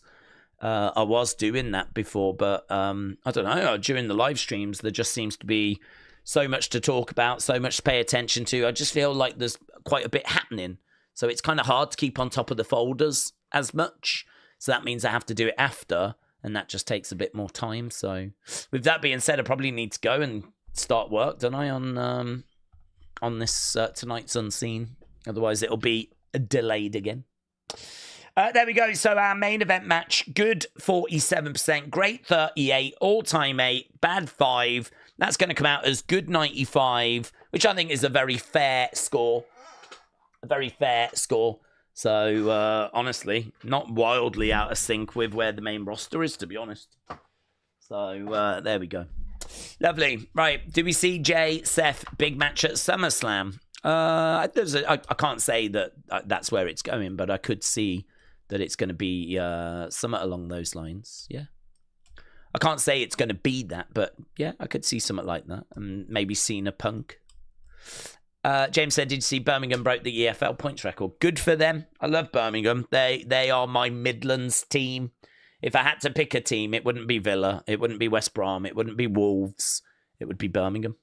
So I do like to see them doing well. If I hadn't been a Man United fan, I think it would have been Birmingham. So, yeah, I wish them all the best. Have we heard anything on... anything new on that wife from Reddit that's thinking of her? No, nothing, but nothing. Oh, not that I've seen. I mean, I'll go through my notifications now, but not that I've seen. Positively hostile. Shout out to you, dudes. Yeah, good conversation that was. I think it is good to talk about like where Evolve sits and why we watch it, because honestly, I do get asked quite a bit, why'd you bother? Why don't you just watch AEW? If you want to watch wrestling, why don't you just watch AEW? And it's like, well, this is part of the WWE family, right? You know, I need to watch this to know what's coming to NXT. And even though it's settled down, I think there was big interest in that first episode. Even though it's settled down, I hope people are still finding bits that kind of speaks to them, you know. I like Kendal Gray. I like Kylie Ray. I don't mind a bit of Wendy Choo. I like Swipe Right. I'm interested in Zayda Steele. I like Callie Armstrong. I mean, genuinely, I'm Keanu Carver. Sean Legacy did well. People like Jack Cartwheel. Like, yeah, I'm genuinely like not struggling to find things I like about the show. So, yeah, so far, so good. Okay, thanks a lot for watching. Appreciate it as always. And I will see you again next time. Bye for now.